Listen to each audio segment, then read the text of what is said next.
Bhogapuram international airport ఏదో జగన్మోహన్ రెడ్డి వల్లే వచ్చింది అని చెప్పి ట్వీట్ వేసి క్రెడిట్ కొట్టేసే ప్రయత్నం చేస్తాడు. ప్రజలు కనీసం మొహం మీద ఊస్తారనే ఇంకిత జ్ఞానం కూడా లేదు జగన్మోహన్ రెడ్డికి.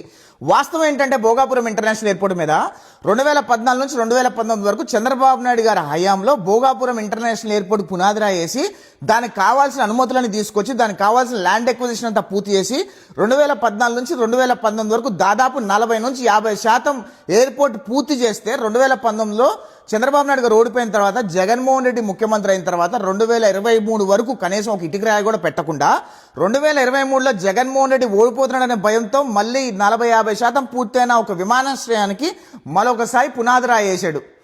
అయినా 2014 నుంచి 2019 వరకు జగన్మోహన్ రెడ్డి ప్రతిపక్షంలో ఉన్నప్పుడు భోగాపురం ఇంటర్నేషనల్ ఎయిర్పోర్ట్ కట్టకూడదు అని చెప్పి ధర్నాలు చేసి అక్కడ ల్యాండ్ ఇచ్చిన వాళ్ళందరినీ కూడా రెచ్చగొట్టే ప్రయత్నం చేసిన జగన్మోహన్ రెడ్డి విశాఖపట్నం ఎయిర్పోర్ట్ ఒకటి ఉన్నప్పుడు ఇవాళ ఇక్కడికి భోగాపురానికి ఏ రకంగా పెడతాడు చంద్రబాబు నాయుడు గారు ఇక్కడ ఎయిర్పోర్ట్ అని చెప్పి నేను అడుగుతా ఉన్నా. ఉన్న విశాఖపట్నం ఎయిర్పోర్ట్ లో మధ్యాహ్నం పూట పోతే ఈగలు తోలుకుంటున్నారు. ఆడ ఉన్నది 350 ఎకరాలు. ఎర్ర బస్సు కూడా రాని ఈ గ్రామానికి ఎయిర్పోర్ట్ ఎందుకు సార్ అని అడుగుతా ఉంది నరసింహ. ఈ రోజు భోగాపురం ఇంటర్నేషనల్ ఎయిర్పోర్ట్ ఆయన వల్లే వచ్చింది అని చెప్పే ప్రయత్నం చేస్తున్నారంటే ఎంత సిగ్గుచేట అసలుకి. వైఎస్ఆర్ కాంగ్రెస్ పార్టీ వాళ్ళు ఒక్కసారి ఆలోచించుకోవాలి.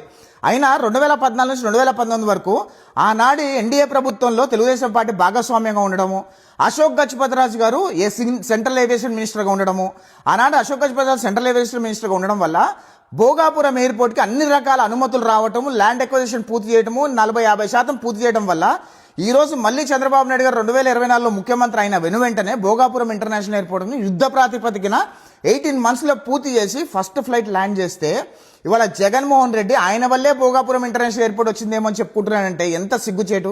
ఆయన వైఎస్ఆర్ కాంగ్రెస్ పార్టీ వాళ్ళు ఎలా నమ్ముతారో నాకు అర్థం కాదు. జగన్మోహన్ రెడ్డికి అభివృద్ధి అంటే ఏంటో తెలియదు.